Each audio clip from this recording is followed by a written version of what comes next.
Okay, this video is going to be part 2 of writing equations in slope-intercept form. So we talked about in part 1 how slope-intercept form is y equals mx plus b. How m is the slope, b is the y-intercept, and we looked at a variety of different kinds of equations. How if I knew one point and the slope, then I could find the y-intercept, or how if I knew the point, the slope, and the y-intercept, I could just plug those in. Sometimes you're not given either piece of information. Instead, what you are given is two ordered pairs. So let's say that I have 4, -9 and 2, 11 as my two ordered pairs. So I don't have the slope, I don't have the y-intercept, and I can't write the equation if I don't have either thing. So since I do have 2 points, what I can do is I can find the slope. Because if you'll remember how to find slope, it uses this formula of y sub 2 minus y sub 1 divided by x sub 2 minus x sub 1. So in this case, I would need to subtract my y's, subtract my x's, and I could then find my slope and have that m. So as a reminder, this first ordered pair would be the x1 and y1. The second ordered pair would be the x2 and y2. So if I set this up to find my slope, we would have 11 minus -9 divided by 2 minus 4. So 11 minus -9 is going to be 20. 2 minus 4 is -2. And 20 divided by -2 is -10. So I know my slope is -10. That's going to be very important, and I need that. So I'm going to underline it so I don't lose it in all my work. Now, I also need the y-intercept. And so if you remember from part 1, we took the slope and we took one ordered pair and we used that to find our y-intercept. So I can do that here. And it does not matter which ordered pair I use.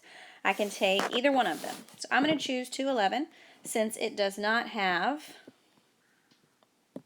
any negatives in it. And I'm going to use that to now find my y-intercept. So remember that 2 is going to go in for the x and for the y. So that'll be 11 equals -10 times 2 plus b. It's going to be 11 equals -20 plus b. Since it's a negative, we're going to add it to both sides. And 11 plus 20 is going to make that 31 for the b. So that is also important. I needed the m and the b. I know them both. Now I can write my answer. It's going to be y equals -10x plus 31. So that would be my equation in slope-intercept form.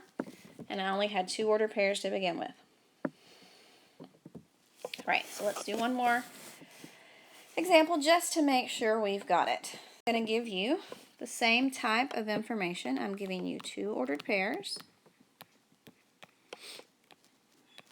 And you are going to write the equation in slope-intercept form. So we need to find the slope, and we need to find the y-intercept. So we're going to start by finding the slope, and we'll need this formula in order to do that.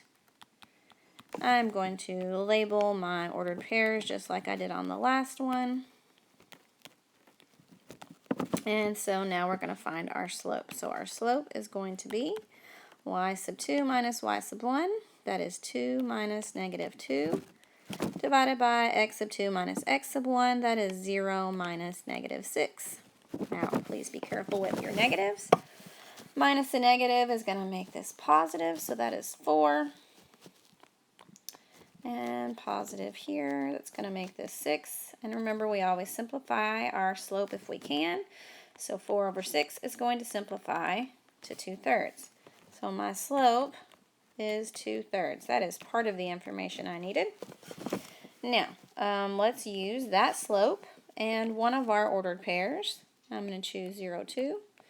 But if you choose -6, -2, this should also get you the same y-intercept at the end. So I'm going to take those and plug those into my slope-intercept form. So y is 2, slope is 2/3, x is 0, plus b. 2/3 times 0 is 0. And if I subtract 0, it is still 2. So my b is 2. So now we're going to take our slope and our y-intercept and plug them into our equation, which makes this y equals 2/3 x plus 2. So that would be my equation written in slope-intercept form whenever I only had two ordered pairs to start with.